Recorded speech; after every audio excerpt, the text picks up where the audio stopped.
shows. Yeah. I also think it would be if you've got video capability, wouldn't it be lovely if I could tell our ASL audience myself Yes. that I'm happy you are here now with me. Dude, epic. Right? Epic. I see you. It's Evan Paul here hanging with Ashley McBryde, The Devil I Know, coming out tomorrow. Yeah. Are you excited? I'm so excited. What's a hobby that people will be surprised that you're into? I make candles.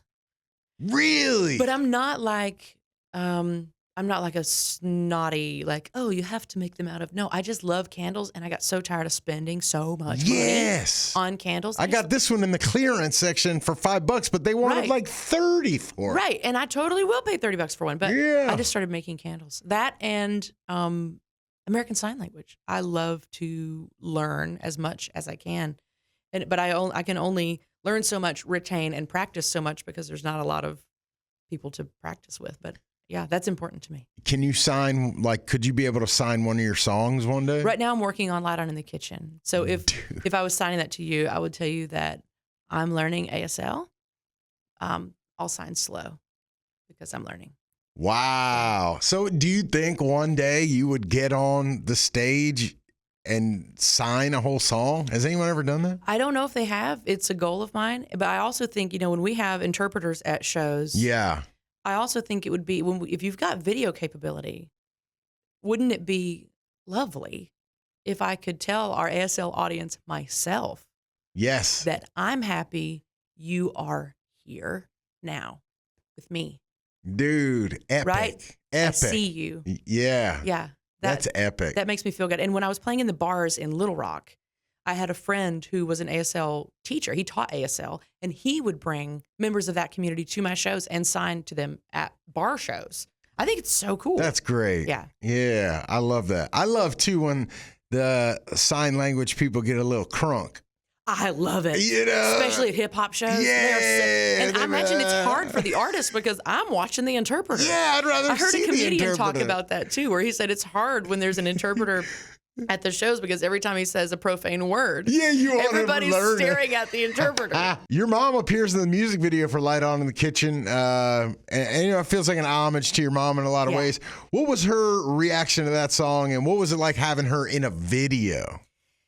When we very first wrote the song, and I sent it to her, and she sent it to her sister, who I'm super close with too, and we started using the phrase "leave the light on in the kitchen" in place of "I love you," or in place of "I miss you," or in place of "I'm thinking about you."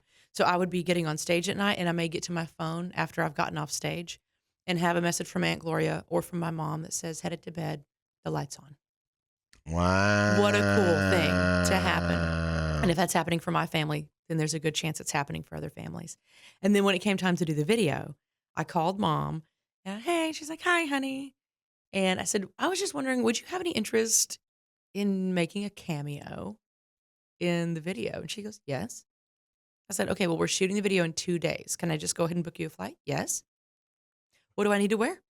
And I said, "Well, I'll text Blakely and ask her." And she said, then I texted her. I said, she said to pull your 2 favorite things to wear right now, and then she will work with that. Mom's like, I can't wait. I'll be there. Wow. So supportive. And she did full glam and everything? She did. Did she love it? She did. And she looked absolutely lovely. And then at the end of the video, when you see us chatting with each other, it's really me going, "Mom, how are you doing? How are you feeling?" And at one of the takes, it might be the take we kept. You should watch it and watch her mouth because she looks at me and goes, "I'm actually a little hangry." I had to get her a snack. That's a fun fact. So we should go back and watch for that. Learn to Lie's tough song. I was born. Must have heard my mama telling my daddy that she was tired because babies make you tired, but deep down she was just unhappy. What were your parents' reactions to it? I don't know that my dad's ever heard it. Okay. Or that he even owns radio. He's just that kind of guy. He lives under a rock, and it's beautiful there. And my mom, though, when we put that on the record, I FaceTimed her and told her about the song and talked her through the lyrics. Because being blindsided by that song would have been really painful. And it would have seemed like I was coming at her, but I'm proud of the way I was raised, even though some of that wasn't beautiful. But I talked her through the lyrics, and she was like, yeah, none of it's untrue. So, and I go back to, if I feel this way, I'm not the only person that feels this way. Right. So there are other people that feel this way that maybe have a harder time putting their finger on it. Here it is. Is that a one listen and done for your mom, do you think? Or is she driving around listening to that over and over? Marty will be listening to the record over and over and over. My mama will be singing the harmonies to it and be telling me things like, oh, I really like the way that this happened in the second verse of this song. Oh, wow. Yeah. Okay. Cool little bars co-written with Lainey. Yeah. What was it like writing with Lainey, being that she's your friend? Can you guys get down to business? Oh, totally. And that's how we became friends originally, was when she first got to town, was newer to town. We were writing together. Me, her, Casey Tyndall. And then it had been a while since we sat down and wrote. We got with our buddy Trick Savage and sat down, and Cool Little Bars came out that day. What is your favorite part about that song? I was thinking about losers in Midtown and how I've always really thought it was so nice and charming that there's still a cigarette machine. Wow, yeah. And a shuffleboard. Yeah, It's shuffleboard, even though there's a rooftop on it and we, for some reason, allow bachelorette parties there, there's still a cigarette machine. Like, it's still a bar. Right. And we're thinking about different places in town and different places I've played and stuff in Kentucky where I'm like, there was this place I played in Kentucky where it's not that the doors didn't work right on the bathroom stalls. There weren't any. And places like that are fewer and farther between. They're getting knocked down so people can park there to go to much more sterile gathering places. So we thought we'd celebrate Cool Little Bars. And chances of me having a song about a very interesting drinking establishment on my record, pretty high. Yeah, right. That's funny.